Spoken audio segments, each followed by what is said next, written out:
sa lahat ng mga nakikinig, sa aming mga magulang at mga kapatid.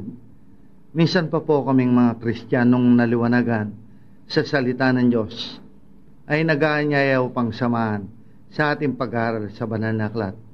Tayo po'y manalangin. Ama, minsan pa po kami lumalapit sa inyong harapan. Sana, Panginoon Diyos, kung paano po nang nakita mo ang bawat isa sa amin, kami nagpakababa, ikaw po'y nagpakilala sa amin. Ganyan mo po sanang makikitang kababaan para kami ay inyong turuan. Ito po ang aming panalangin. Sa pangalan ng aming Panginoong Jesucristo, Amen. Narito po ang ating kapatid.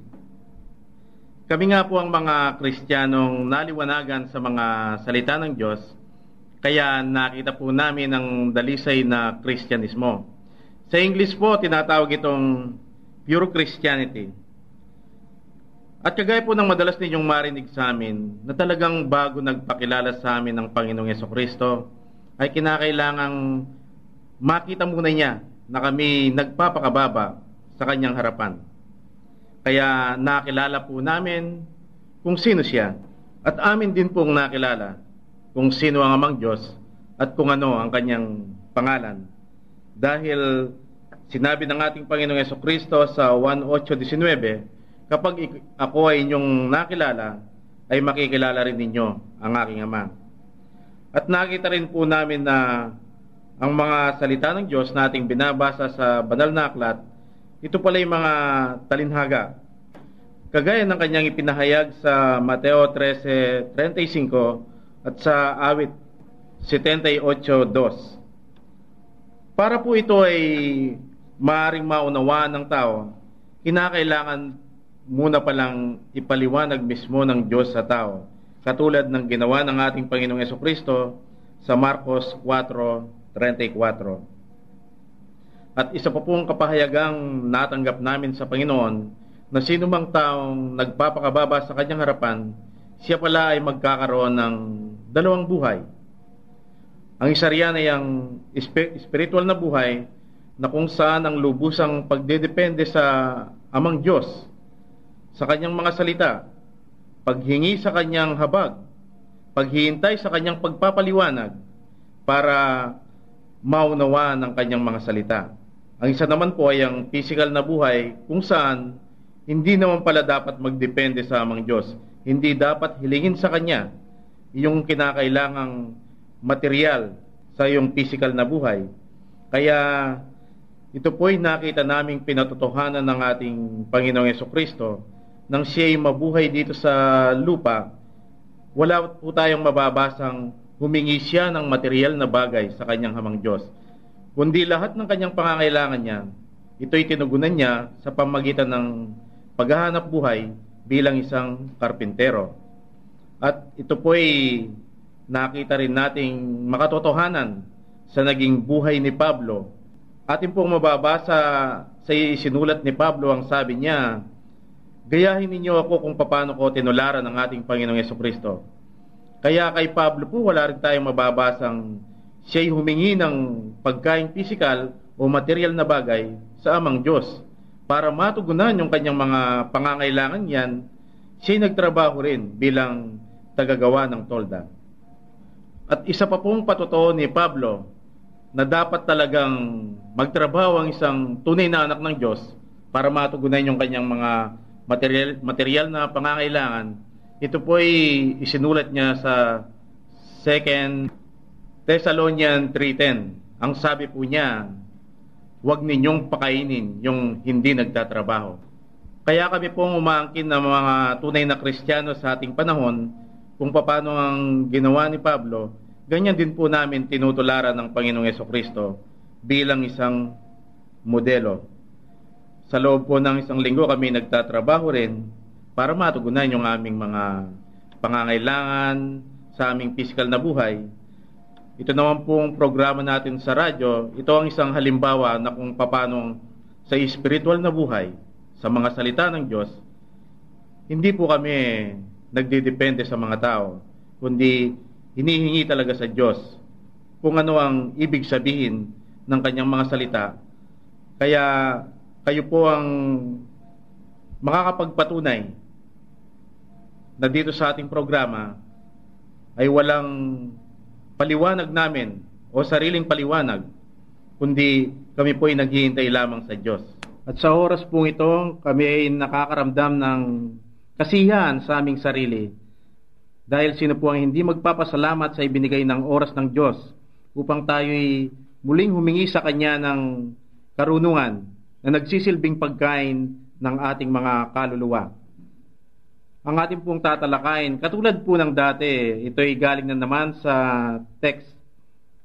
Babasahin ko po sa inyo. Magandang hapon po.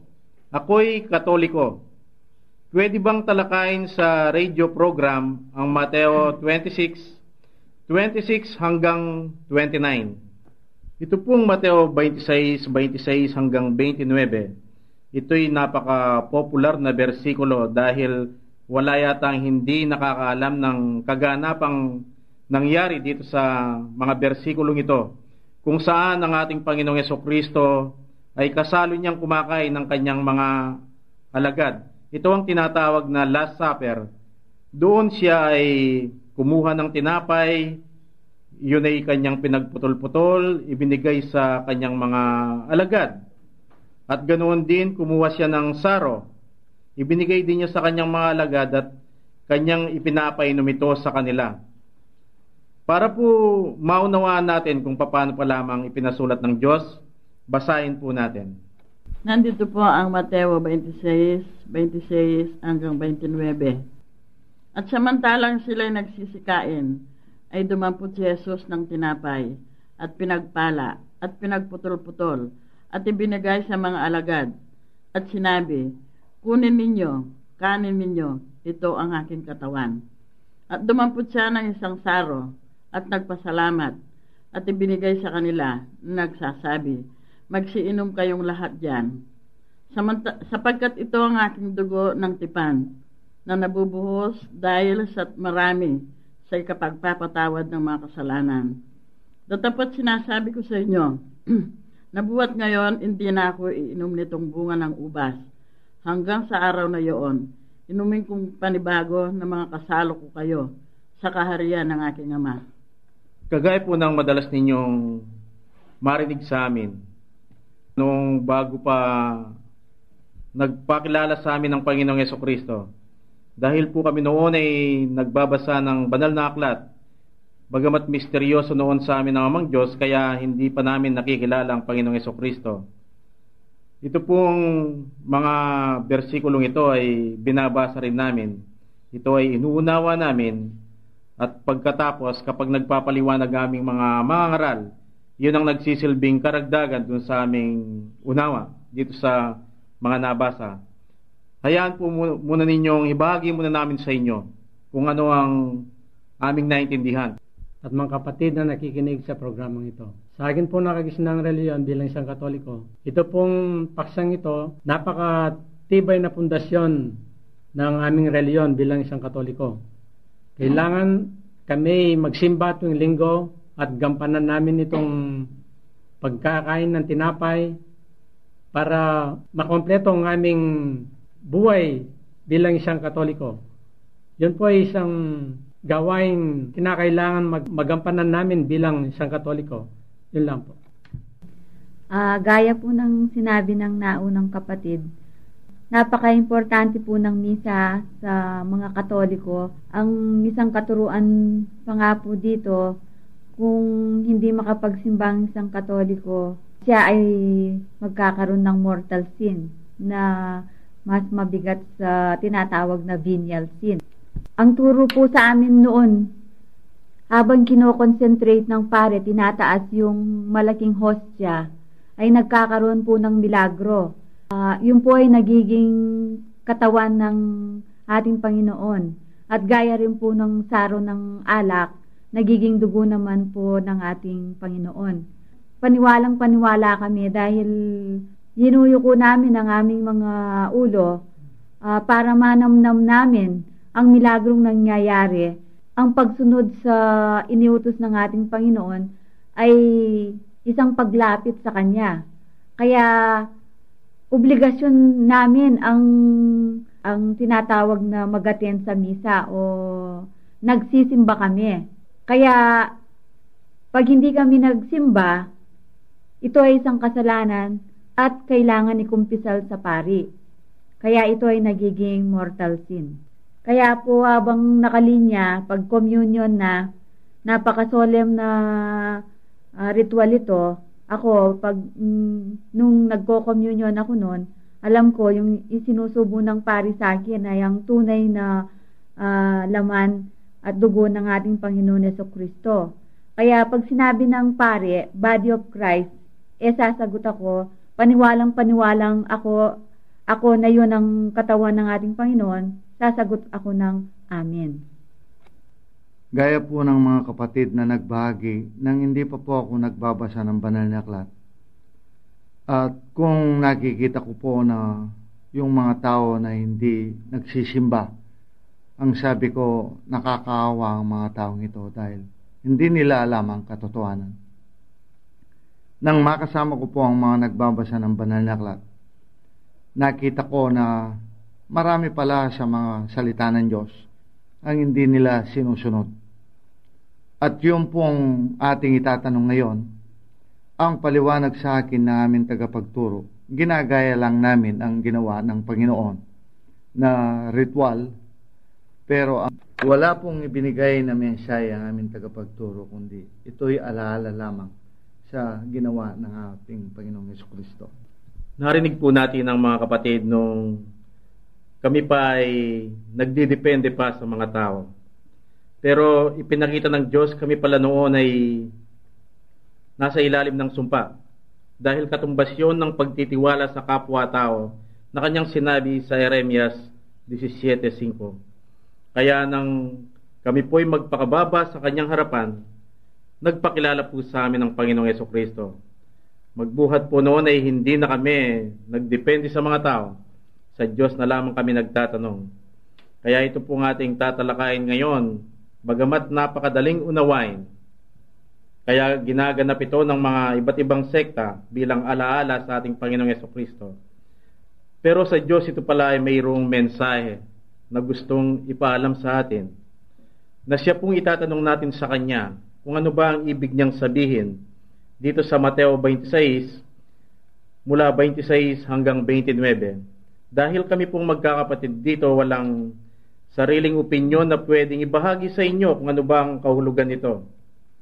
Kung paano po ito ay tinanong sa amin ng ating tagapakinig, ay ganyan din po naming itatanong sa Diyos.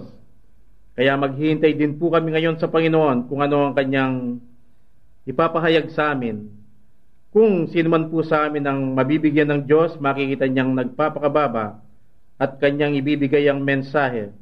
Siya pong magsasalita dito para ibahagi ang ipinagkaloob ng Diyos sa Kanya. Halimbawa po itong tinapay. Napakadaling unawain ng tinapay. Ito yung alam nating binibili natin sa mga bakery. Para ating kainin nang tayo'y magkaroon ng kalakasan para madugtungan yung ating buhay. Pero sa Diyos, kapatid, ano kayang kapahayagang ibinigay ng Panginoon sa atin tungkol dito sa tinapay? Pwede ba nating ibahagi sa ating mga tagapakinig? Narito po ang sagot ng Diyos sa ating tanong tungkol sa kung ano ang tinapay. Dito po sa 1:6:32 hanggang 35. Sinabi nga sa kanila ni Jesus, katotohanan, katotohanan sinasabi ko sa inyo, hindi si Moises ang nagbigay sa inyo ng tinapay na galing sa langit, kundi ang aking Ama ang nagbibigay sa inyo ang tunay na tinapay na galing sa langit. Sapagkat ang tinapay ng Diyos ay yung bumababang mula sa langit at nagbibigay buhay sa sanlibutan. At sa kanya nga'y kanilang sinabi, Panginoon, bigyan mo kaming palagi ng tinapay na ito. Sa kanila'y sinabi ni Jesus, ako ang tinapay ng kabuhayan. Ang lumalapit sa akin ay hindi magugutom, at ang sumasampalataya sa akin kailanman ay hindi mauuhaw. Maliwanag po ang sagot ng Diyos sa atin tungkol sa ating tanong kung ano ba ang tinapay. Ito ay pinakita niya noon pang panahon ni Moises na yung tinapay na galing sa langit. ito pala'y ang Panginoong Hesukristo mismo. Kaya kung ang tinapay na sinasabi ng Panginoon ay ang mismong kanyang sarili, paano yun? Paano natin makakain ng Panginoong Hesukristo? Meron pong sinabi ang Diyos tungkol sa Apokalipsis 19:13 kung sino ang Panginoong Hesukristo bilang tinapay na kinakain. Ito po ang Revelation 19 verse 13. Babasahin ko po sa Ingles dahil po medyo nagiba sa pagka-translate sa Tagalog. And he was clothed with a vesture dipped in blood, and his name is called the Word of God. Ngayon po ay sinagot ng Diyos kung ano ba talaga ang tinapay na kinakain. Ito pala ay ang Panginoong Hesukristo. Ang ibig po palang sabihin, ang salita ng Diyos, ang siyang tinapay. At isa pa pong patunay ng Diyos bilang ang Panginoong Hesukristo ay siyang salita ng Diyos. Ito ay mababasa natin sa John 1:1. Na ganito po ang sinasabi. In the beginning was the Word, and the Word was with God, and the Word was God. At dito naman po sa John 1:14, and the Word was made flesh. Kaya ito po ang patunay ng Diyos na ang ating Panginoong Hesukristo ay ang salita. Kaya kung ang literal na tinapay na nabibili natin sa bakery, ito ay nagbibigay kalakasan sa atin, dito po ipinakita ng Diyos ang ating Panginoong Hesukristo bilang salita. Siya rin pala ang nagbibigay buhay sa espiritual na buhay. Pagkatapos pong ipahayag ng Diyos sa atin kung ano ang tinapay, tignan po natin ang ating susunod na itatanong sa Kanya tungkol sa Kanyang ginawa dito sa tinapay. Babasahin ko pong muli. At samantalang sila'y nagsisikain, ay dumampot si Jesus ng tinapay at pinagpala at pinagputol-putol. Kung ang tinapay ay ang salita ng Diyos na ating nababasa sa banal na aklat, paano kaya niya ito pinagpala? Sino pong tao ang nagbabasa ng banal na aklat na po pwedeng sagutin itong ating katanungan? Pero dahil kami po ay naniniwala na ang Panginoong Hesukristo ay may kasagutan tungkol dito, sa Kanya po tayo magtatanong kung ano ba ang pinagpala. Tignan po natin kung ano ang sagot ng Diyos tungkol sa pagpapala sa Kanyang salita. Babasahin ko po dito sa Apokalipsis 5:1 hanggang 5. At nakita ko sa kanang kamay niyong nakaupo sa luklukan ang isang aklat na may sulat sa loob at sa labas na tinatakang mahigpit ng 7 tatak. At nakakita ako ng isang malakas na anyel na nagtatanyag ng malakas na tinig. Sinong karapat dapat magbukas ng aklat at magtanggal ng mga tatak nito? At sino man sa langit o sa ibabaw man ng lupa o sa ilalim man ng lupa ay hindi makapagbukas ng aklat o makatingin man. At ako'y umiyak na mainam pagkat hindi nakasumpong ng sino mang marapat magbukas ng aklat o makatingin man. At sinabi sa akin ng isa sa matatanda, huwag kang umiyak. Narito ang lewon sa angkan ng Uda. Ang ugat ni David ay nagtagumpay upang magbukas ng aklat ng 7 tatak nito. Dito po sa nabasang talata, narinig natin na si Juan ay umiyak ng mainam. Sino po ba si Juan? Hindi po ba siya ay apostol ng ating Panginoong Hesukristo? Bakit nakita niya dito kung paano ang pagpapala ng ating Panginoong Hesukristo sa kanyang mga salita? Nakita po niya na ang Panginoong Hesukristo ang mayroon lamang palang karapatang magbukas ng kanyang mga salita. Si Juan po ba bilang apostol, wala po ba siyang karapatang magbukas nito? Hindi po ba siya ay alagad ng ating Panginoong Hesukristo? Alam po ba ninyo itong nadarama ni Juan dito na siya ay umiyak ng mainam? Ay siya rin aming nadarama sa oras na ito. Dahil ang akala po namin noon ng aming mga mangangaral, sila ay mayroong karapatang magbukas. Kaya bawat pagbabasa ng banal na aklat, bawat pagpapaliwanag nila dito, tinatanggap namin dahil sa paniniwalang sila ay binigyan ng Diyos ng karapatang magbukas dito. Pero dito po sa nakita ni Juan, wala po palang sinumang tao na po pwedeng magbukas sa salita ng Diyos. Kaya kung paano siya umiyak dito, ito po'y pag-iyak ng kagalakan dahil nakita niya na ang Diyos ang siya lamang may kakayahang magbukas sa kanyang mga salita. Siya lamang pala ang dapat papurihan. Walang sino mang tao na pwedeng papurihan. Walang sino mang tao na pwedeng tingnan na mayroong karapatang magbukas sa salita ng Diyos kung hindi ang Diyos lamang pala. At sa kagalakan pong yan ni Juan, naisip niya na pwede na niyang sundin yung sinabi ng Diyos. Doon sa Jeremias 17:5, hindi na siya magtitiwala kanino mang tao. At doon sa Kawikaan 3:5, hindi na siya magtitiwala o magdidepende sa kanyang sariling kakayahan. At doon sa Jeremias 17:9, hindi na rin siya magdidepende sa kanyang sariling damdamin. Kaya nawala na sa kanya ang sumpa. Sino ang hindi maiiyak sa kagalakan kapag nakita mong inalis ka na ng Diyos sa ilalim ng sumpa? Napakalaga pala po ang pinagpala ng Diyos ang kanyang mga salita. Dahil noong pong hindi ko pa kilala ang Panginoon, dahil ako po'y napasama sa mga Full Gospel Fellowship, Pentecostal Charismatic po ito, ang alam ko noon, pinagpala ng Diyos ang salita niya dahil tinatanggap naming mula Genesis hanggang Apokalipsis. Yun po ang sabi nila.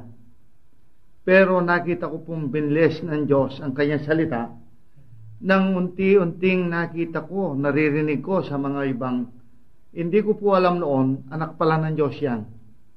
Bakit yung mga hindi namin kinukuhang buo sa salita ay nakita ko?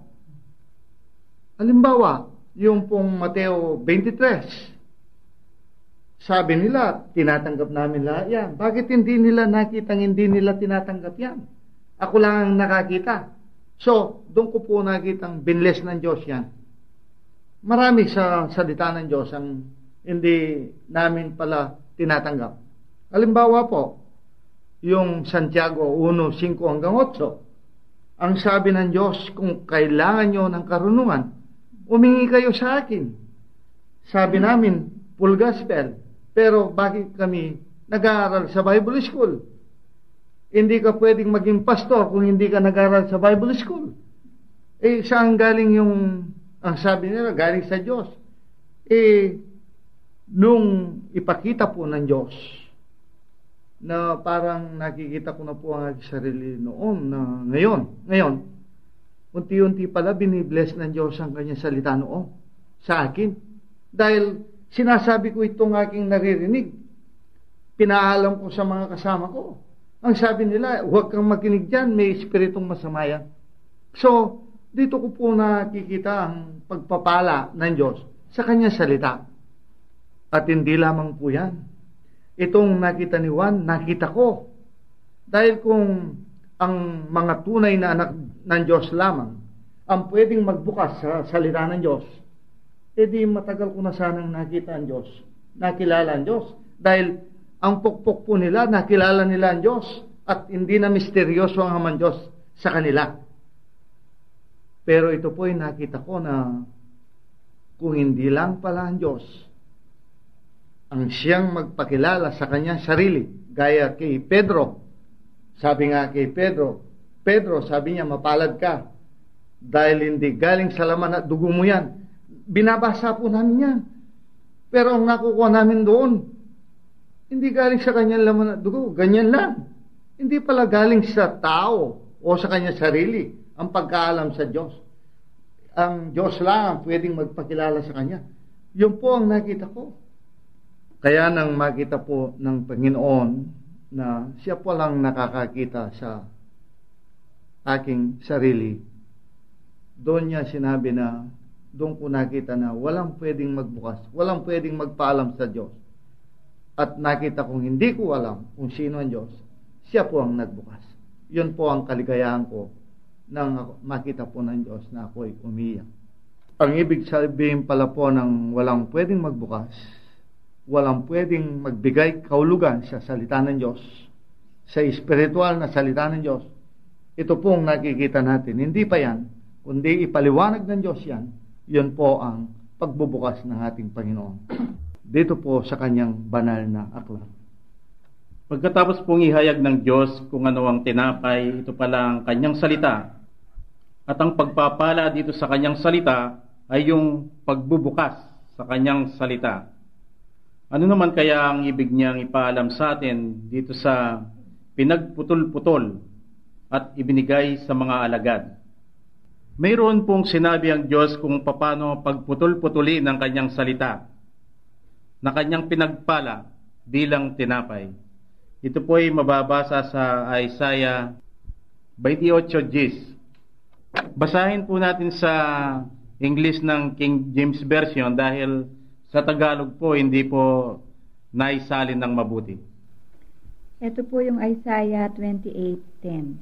For precept must be upon precept, precept upon precept, line upon line, line upon line, here a little, and there a little. Ngayon po ay malinaw na sa atin na itong tinapay ng Diyos na kanyang pinagpala at pinagputol-putol, ito pala ang kanyang salita, na siya ang nagbukas. At ngayon, doon sa nabasa natin sa aklat ni Isaias, itinuturo sa atin ng Diyos kung paano natin ito gamitin. Kaya dito po sa susunod na talata, ang sabi niya, kunin ninyo, kanin ninyo, ito ang aking katawan. Ngayon po ay ibinibigay ng Diyos itong kanyang salita na kanyang binuksan kung paano ito gagamitin. Nasa tao po ngayon kung tatanggapin ba niya itong salita ng Diyos. At kung tatanggapin din po ng tao yung pamamaraan ng Diyos na kanya ring itinuro. Noon po kasi ang akala ko ang Biblia bilang salita ng Diyos, pag binasa mo ito, parang nobele, o history, o siyensya. Pero, masigit pa po pala dyan ang ibinibigay ng Diyos. Dahil, ang salita ng Diyos ay siyang mismong kumakatawan sa Diyos. Dahil kung walang Diyos, walang salita. At ngayon naman ay tinuturuan tayo ng Diyos kung paano gamitin itong kanyang mga salita. Yun nga pong binasa natin sa Isaiah 28:10 na ang sabi ng Diyos, linya por linya, kaunti dito at kaunti doon. Dahil pag hindi po yan ang ginawa nating pamamaraan para magamit natin ang kanyang mga salita, tayo po ay matutulad dun sa kanyang sinabi sa uling talata ng Isaiah 28:13 na sinabi niyang sila ay mga balian at mga silo at mga huli. Ito po yung mga taong hindi ginamit ang pamamaraan ng Diyos tungkol sa kanyang mga salita. Pero kung gamitin naman ng tao ang pamamaraang itinuturo ng Diyos, ay masusumpungan niya kung ano ang salita ng Diyos. Ito po ay mababasa sa Isaiah 28:12. Babasahin ko po. Na kanyang pinagsabihan, ito ang kapahingaan, papagpahingahin ninyo siya na pagod. At ito ang kaginhawahan, gayon may hindi nila pinakinggan. Natin, yung huling linya, yun po ang hindi tumanggap sa kanyang pamamaraan. Hindi po sila nakinig sa sinasabi ng Diyos. At maliwanag po sa atin ngayon, ito palang tinapay na pinagpala at pinagputol-putol ng Diyos, kagaya ng kanyang inihayag sa atin kanina, ito pala yung salita niya na binuksan niya mismo at itinuro sa atin ang pamamaraan. At iyon po ang ibinigay niya sa kanyang mga alagad na taliwas sa nalalaman ko noon. Ang akala ko noon, yung ginagawa ng mga tao na pagpuputol ng tinapay at ibinibigay sa mga miyembro, yun ang totoong ginawa ng ating Panginoong Hesukristo. Pero ang nangyari, ginaya lamang pala ang Panginoong Hesukristo dahil hindi nila nakita o hindi ipinaunawa sa kanila ng Diyos kung ano talaga ang kanyang ginawa na siyang inihayag ng Diyos sa atin ngayon bilang kanyang katawan. At kami pong mga Kristiyanong umaangkin na tunay na Kristiyano sa ating panahon ngayon, kayo po ang aming mga tagapakinig ang siyang saksi namin dahil ito pong sinabi ng Diyos na inihayag niya sa atin ngayon. Ito ang aming tinanggap mula sa Kanya. Ito ay Kanyang inalok sa amin, pero nakita po namin nang kami magpakababa sa Kanyang harapan, doon namin tinanggap. Kaya yung mga taong hindi nagpapakababa sa harapan ng Diyos, yun po ay tumanggi. Kaya hindi naibigay sa kanila kung ano ang kahulugan itong tinatalakay natin sa Mateo 26 tungkol sa tinapay na siyang katawan ng ating Panginoong Hesukristo. Pagkatapos pong inihayag ng ating Panginoon Diyos kung ano ang kahulugan ng kanyang salita, dito po sa Mateo 26, itanong po naman natin ngayon kung ano ang ihayag ng Panginoon dito sa Mateo 26:27. Yung pong nabigyan sa mga kapatid, naghintay po ang Panginoon para kanyang gamitin. Mabuti po siguro basahin uli ng ating kapatid itong Mateo 26:27. Nandito po ang Mateo 26:27. At dumampot siya ng isang saro at nagpasalamat at ibinigay sa kanila na nagsasabi, magsiinom kayong lahat dyan. Itutuloy ko na po ang pagbabasa ko dito sa Mateo 26:28. Sapagkat ito ang aking dugo ng tipan na nabubuhos dahil sa marami sa ikapagpapatawad ng mga kasalanan.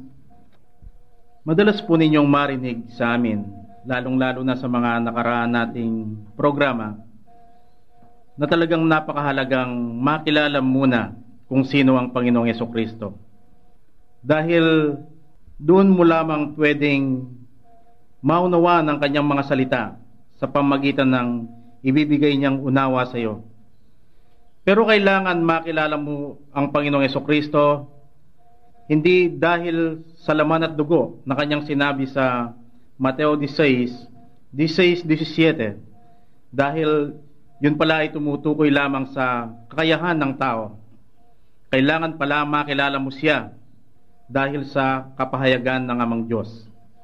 Dahil kung makikilala mo ang Panginoong Hesukristo sa pamagitan ng kapahayagan ng Diyos, kagaya nga po ng nangyari kay Pedro, doon nga sa Mateo 16:17, ay doon mo makikita nang siya ay mabuhay dito sa lupa, ay mayroon siyang dalawang papel na ginagampanan.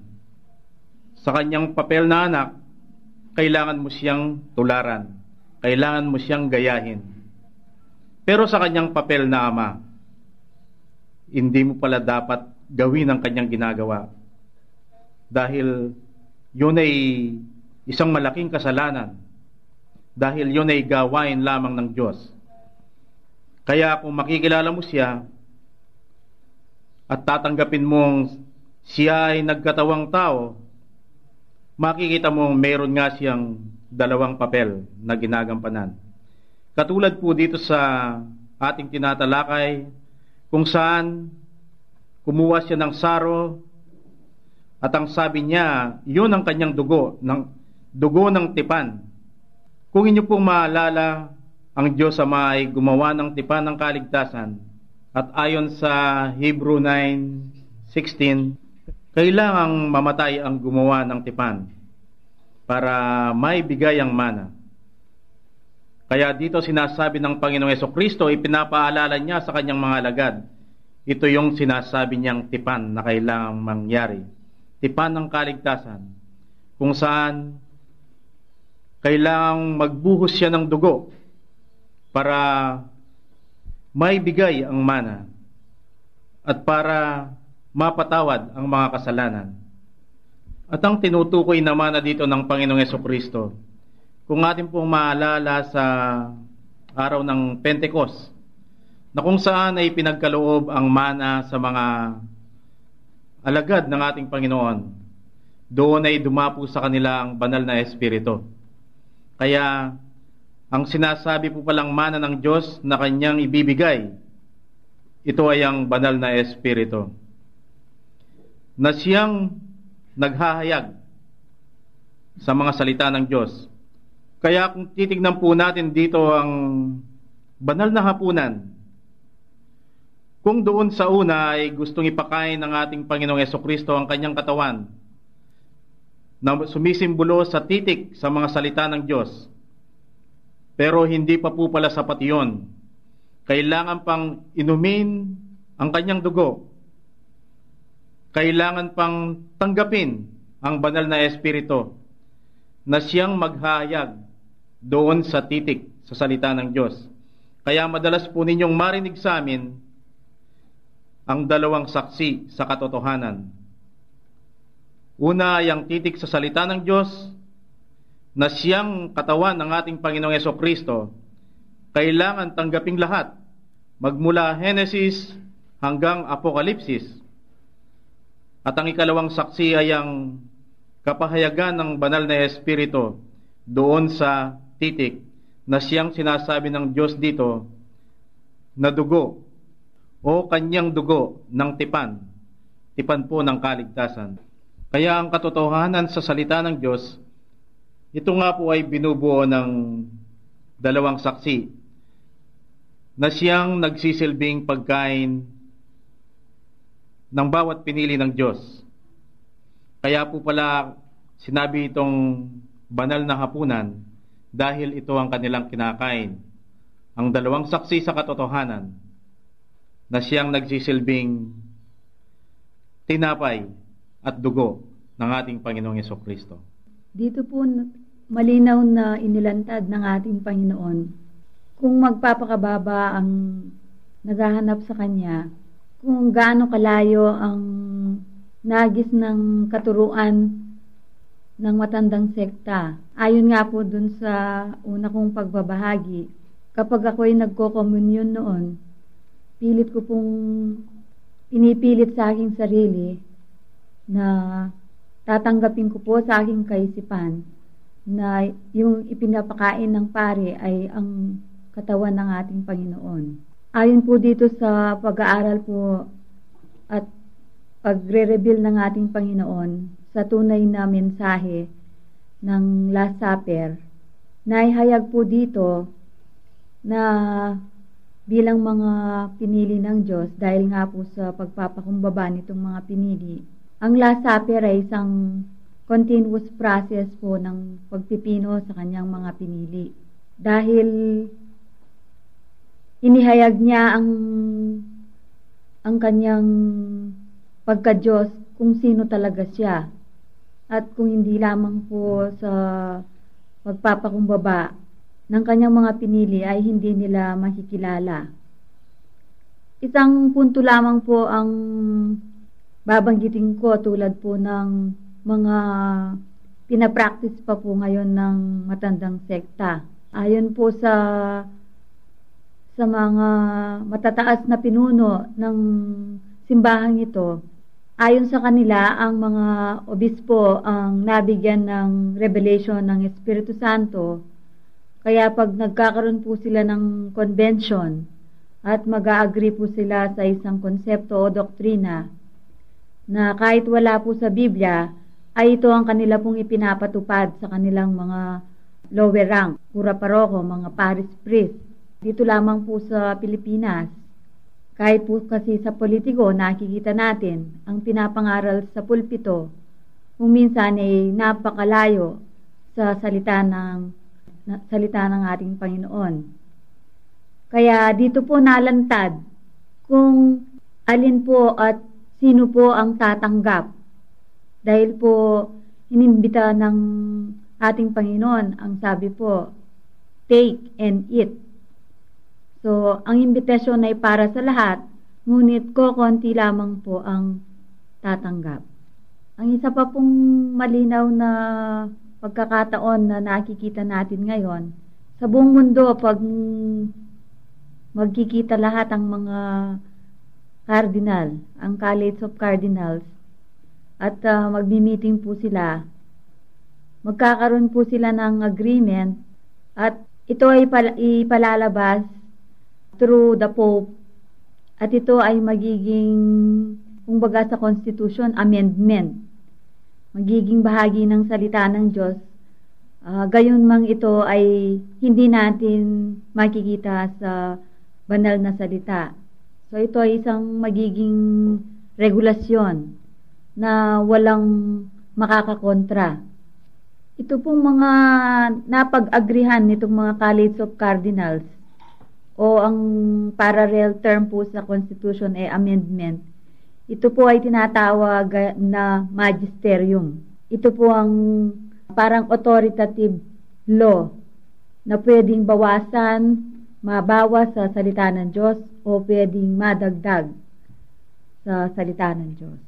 Marami po ang nakikinig sa amin ngayon na iba't ibang klase ang interest nila. Maaring ang kapanahonan ito ay noong ako po ay hindi ko pa alam ang katotohanan.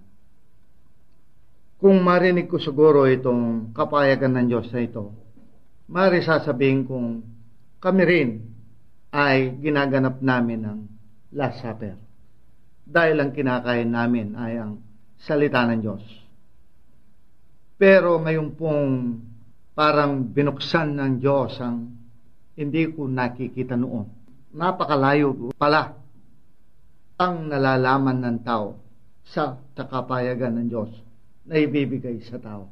Dahil noon po kapag magbasa ang aming tagapagturo sa salita ng Diyos na ating nababasa sa banal na aklat, at pagkatapos kanyang bibigyan ng paliwanag para ang aming damdamin, ang aming katawan ay makinabang sa salita ng Diyos.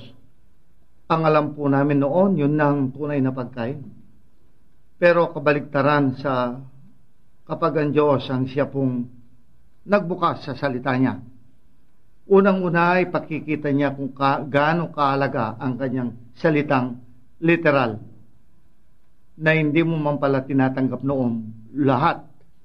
Pagkatapos, kanyang ipaliliwanag ang kanyang salita sa espiritual na bagay. Yun po ang hindi maunawaan o hindi ko naunawaan noon na kapag ang naririnig ko ang sabi ng mga anak ng Diyos noon, ito ang kapayagan ng Diyos, sabi. Alam po ba ninyo ang aking nararamdaman noon? Binabawasan nila o dinadagdagan ang salita ng Diyos.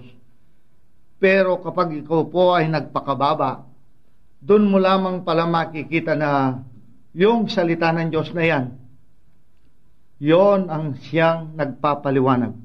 Dahil doon mo makikita na ang sinasabi ng Diyos, ang aking salita ay buhay. Noon po, sabi lang yan salitang buhay, kung nangyari noong unang panahon, nangyari sa kapanahonan ng Panginoon, at nangyayari ngayon. Yun po ang sinasabi niyang buhay ang kanyang salita. At yun pong kung paano ibinigay ng Diyos, kung paano mo maunawaan ang kanyang salita. Noon po, kapag kumuha ng isang bersikulo ang aming tagapagturo, ang kanyang paliwanag ay galing na lang sa kanya. Pero dito po hindi. Yung sa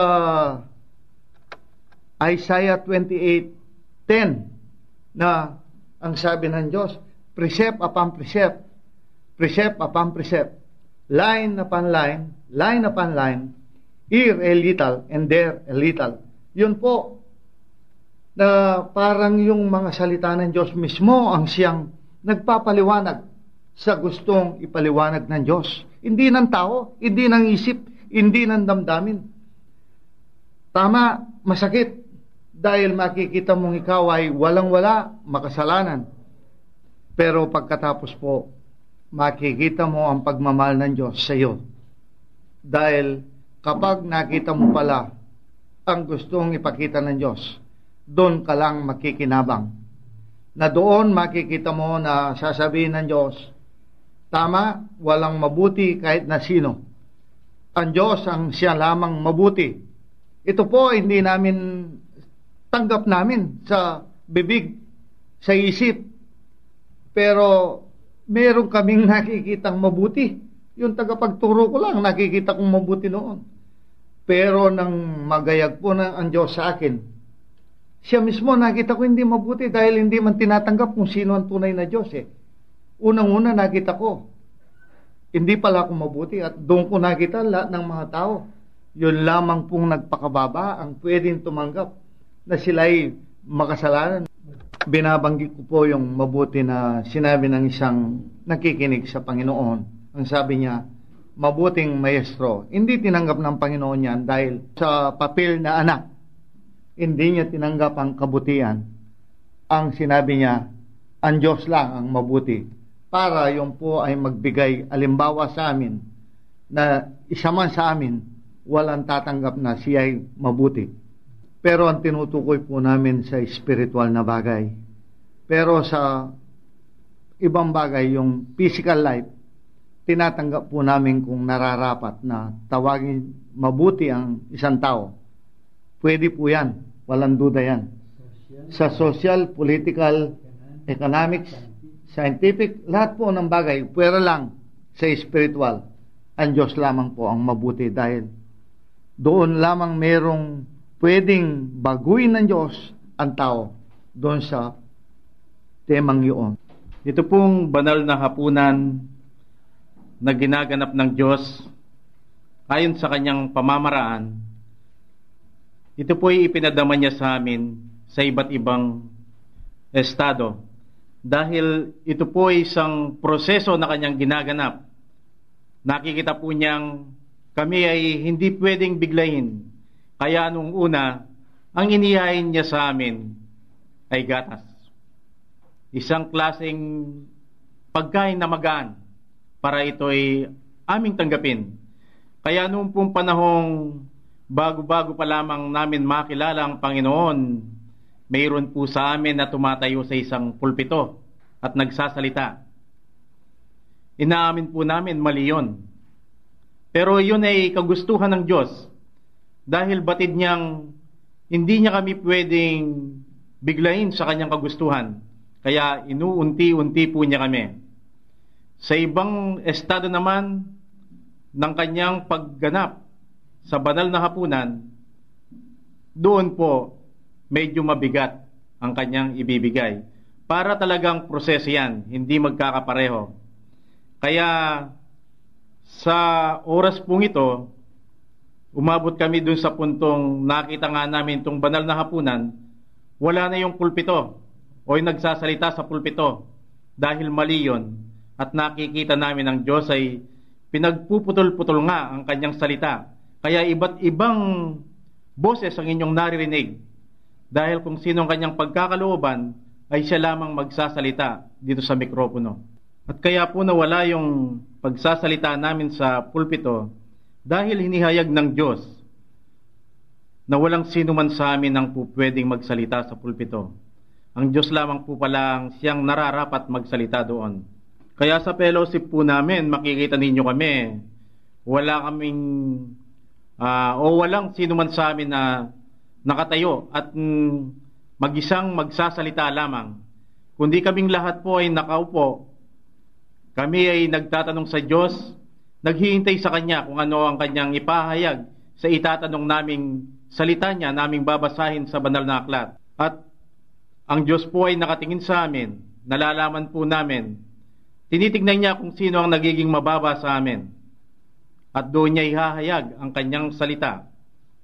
At ang pagkakalooban, siya naman ang magbabahagi sa amin.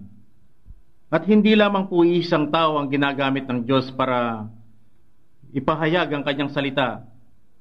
Kung sino man ang naging mababa sa oras na yon, 5 tao sila, 6 na tao sila, doon pagpuputol-putulin ng Diyos ang Kanyang kapahayagan. Ibibigay sa mga pinili niyang nagpapakababa sa oras na yon at sila ay magbabahagi at yun namang ibang kapatid doon sa maririnig nila sila ay magpapakababa tatanggapin nila ang kapahayagan ng Diyos, yun po ang isang forma kung paano pinagpuputol-putol ng Panginoong Jesucristo at ibinibigay sa kanyang mga pinili ang kanyang mga salita.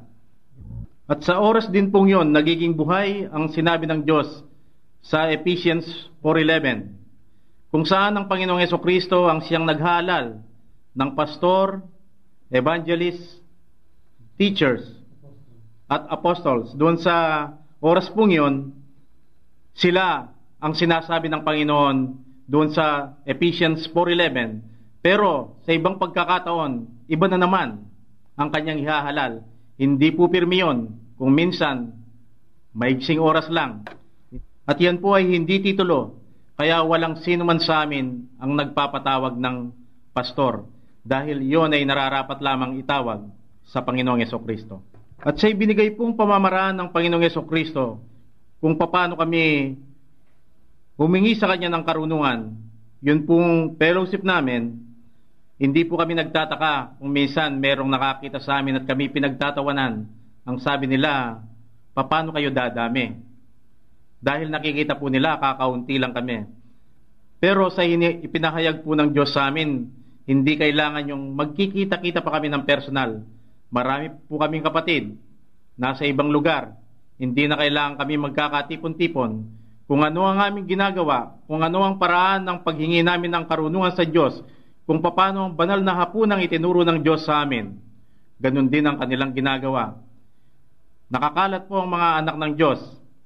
Kaya hindi po namin pinapansin yung mga tumatawa dahil nalalaman namin ang aming ginagawang pamamaraan para sa banal na hapunang ipinahayag ng Diyos. Ito ay sa amin pinagkaloob. At alam niyo po ba, doon sa internet, magmula November 15, 2005, meron na pong nagpunta sa amin na 377,000. Ito po ang isang pamamaraan ng Diyos sa kanyang banal na hapunan. Yan po ay hindi kami nagkikita dahil hindi na kailangang magsama pa kami physically. Pero sa oras na kami magkita at kami magkwentuhan, kung ano ang pagkaing ibinibigay ng Diyos sa amin, ay siya ring pagkaing na ipagkakalob sa kanila. Kaya pareho po ang aming salita, nagmula sa Diyos, isang wika, galing sa Panginoong Jesucristo. At ito rin po ang programa natin sa radyo. Ito ang isang halimbawa ng isang banal na hapunan na ginaganap ng ating Panginoon. Kaya hindi po ito isang beses lang, kundi ito'y tuloy-tuloy. Ang banal na hapunan na ayon sa Diyos, ito po ay tuloy-tuloy na ginaganap. Tingnan po natin kung ano ang gustong ibigay sa atin ng Diyos dito sa Mateo 26:29. Datapot sinasabi ko sa inyo, na buhat ngayon ay hindi na ako iinom nitong bunga ng ubas hanggang sa araw na yaon, na iinumin kong panibago na mga kasalo ko kayo sa kaharian ng aking Ama. Dito po sa papel na Ama ng ating Panginoong Jesucristo, hindi na nga mangyayari sa Kanya ang sinabi niya tungkol sa Saro dahil natupad na ang kanyang testamento. Meron po siyang sinabi dito sa bandang huli ng Mateo 26:29, hanggang sa araw na yaon, na inumin kong panibago na mga kasalo ko kayo sa kaharian ng aking Ama. Sa kanyang papel na anak, tama, kasalo nga niya ang kanyang mga pinili sa pag-inom sa Saro. Dahil yun po ay ang Great Tribulation, kung dinanas yan ng Panginoong Jesucristo, daranasin din yan ng kanyang mga pinili. Pero kahit yan ay mahirap, mayroon pong kagalakan dahil kasama mo ang Panginoong Jesucristo sa kanyang papel na anak na umiinom ng Saro. At ang kagalakan sa pag-inom sa Saro na kasalo ang Panginoong Jesucristo ay yun pong nasa Hebreo 12:5 hanggang 7, kung saan ang mga pinili ng Diyos, sila ay kanyang pinarurusahan, sila ay kanyang inahampas. Yun po ang patunay na sila ay anak ng Diyos. Bagamat ito ay napakasakit, pero dapat ito ay turing na isang kagalakan. Doon po sa website namin sa internet, yun po ay ang www.purechristianity.org. Pwede po kayong magbasa doon ng aming mga articles na inihayag ng Diyos sa amin. Tayo po ngayon ay magpasalamat.